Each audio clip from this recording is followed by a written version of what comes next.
When it is your moment, grab a hold of it, and that is exactly what Michael Block is doing. The 46-year-old teaching pro out of California, well, he captured the hearts of golf fans and just really sports fans during his run at the PGA Championship last weekend.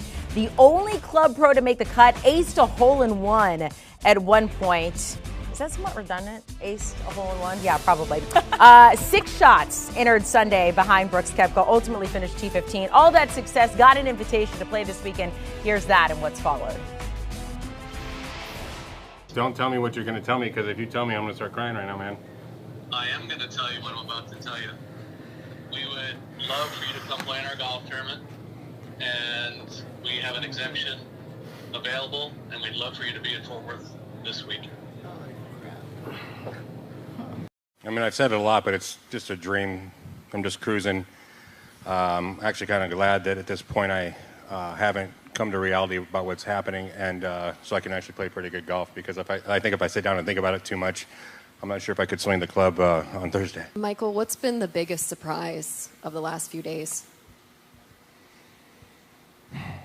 I mean, getting a text from Michael Jordan today. I'm a big Jordan guy for my whole life. I was a little kid in Iowa saving $100 for a pair of Jordans back in the day, and pretty darn cool, to say the least.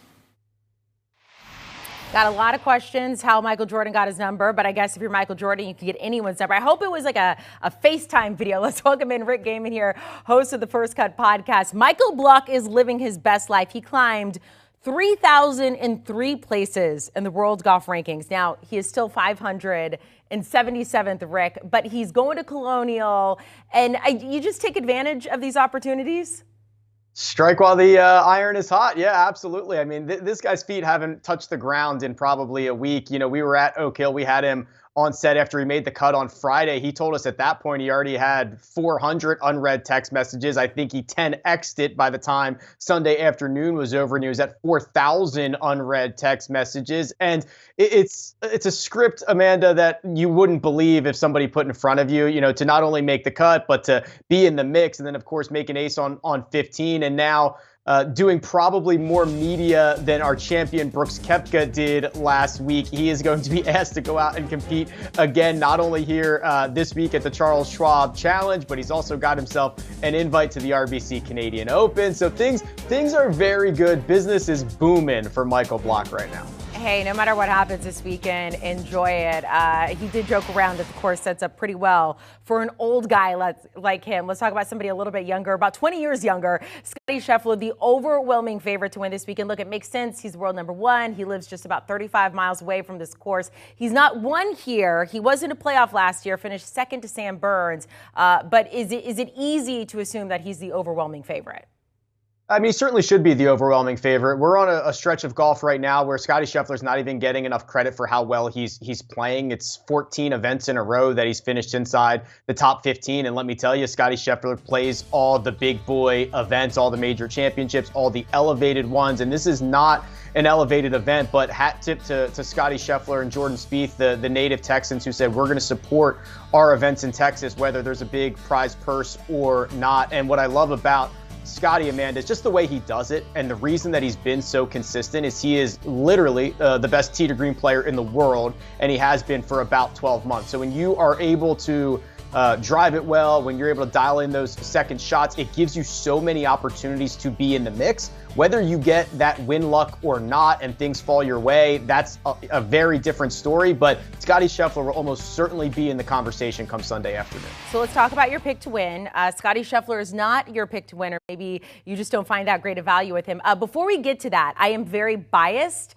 I am from the DFW area, and I love what people get, Rick. So Charles Schwab took over as the sponsor of this about 5 years ago, and every year they've done a special prize. So this year, check this out, a 1973 Schwab Bronco, and the lining there of the seats is the same as the jacket, which might be the most beautiful / ugly jacket you get if you win this.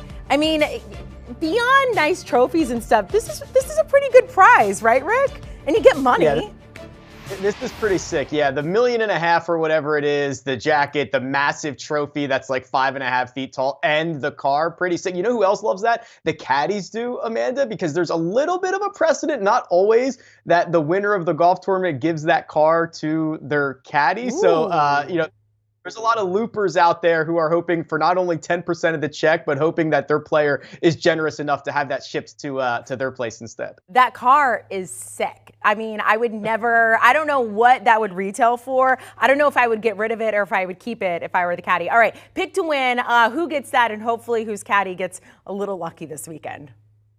Yeah, you mentioned it. Scotty Scheffler most likely to win, but at 4-1 odds, it's kind of tough to make that click. So I'm going with someone further down the board, and it's Tommy Fleetwood. He has been so well-rounded over the course of his last handful of starts. He has gained in each of the 4 major strokes gains categories in each of his last 3 events. So he is absolutely dialed. He is not spending strokes in any one specific spot. He is not reliant on one skill set to get him around this golf course. And when you think about Colonial, it's tree lined, it's strategic. You do not have to be a bomber. You cannot really overpower this place. And it plays into the hands of Tommy Fleetwood, who, as sick as it would be, is still looking for his first PGA Tour victory. I think this is a pretty good spot for him to get it. All right, let's get a little bit more into the betting aspect of this.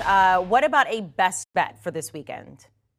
Yeah, so I like the finishing position market, top 10, top 20, top 30, etc. I've gone for Matthew NeSmith to finish inside the top 40, and I've gotten a little bit of plus money on that. NeSmith was slumping to start 2023, but the Zurich Classic, which is a team event, a T4 finish there, kind of broke through for him, was able to maybe loosen up the mind, loosen up the game a little bit. And ever since then, he's gotten back to his DNA, which is to be one of the better ball strikers in the world. So what I think is happening here, Amanda, is NeSmith's game is trending, and the odds makers haven't necessarily caught on yet after that extended slump. And I think it's a pretty decent opportunity to get a guy who's trending in the right direction and not really ask him for all that much. Top 40 should be something he can achieve.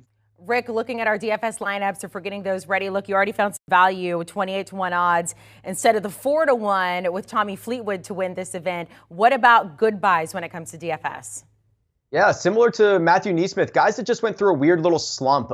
Cam Davis is one of those guys, and he had a 5-event stretch where he missed 5 consecutive cuts, and it came out later that he was dealing with an illness and he wasn't feeling right and he couldn't get healthy for a while. But now that he's healthy again, this should be a perfect setup for him. He finished top 10 here last year. If you remove those 5 really, really bad events, he's one of the best players in this field. And then Eric Cole, who has been grinding, mini tours for much of his professional career, bursts onto the scene with a runner-up finish earlier this year at Honda and played well last week in Rochester. He was our leader when play was suspended on Thursday night. He ended up finishing in the top 20 there. Eric Cole is like a bulldog. He's not going to back down to anybody. I love the way that those two set up for this place. Those are the good buys. Let's talk about the bad buys. You're looking at a guy who won this event last year, and he is expensive.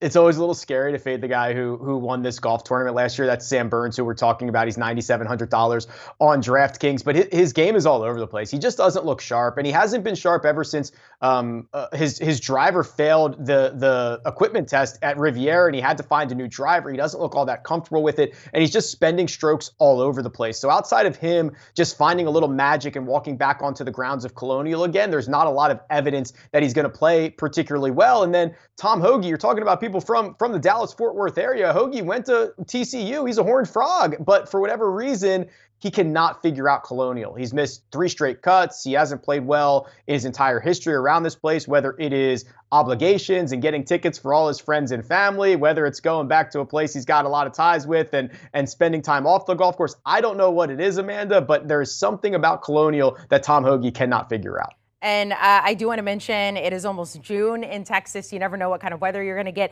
Not as bad as it could be, like almost 90, but not quite there. Not quite Rochester weather, though. Rick Gaiman, we appreciate it. Rick, host of the First Cut podcast. We'll talk about that in just a second. But we do want to remind you the Charles Schwab Challenge at Colonial. You can watch Saturday and Sunday starting at 3 Eastern on CBS or stream it on Paramount+.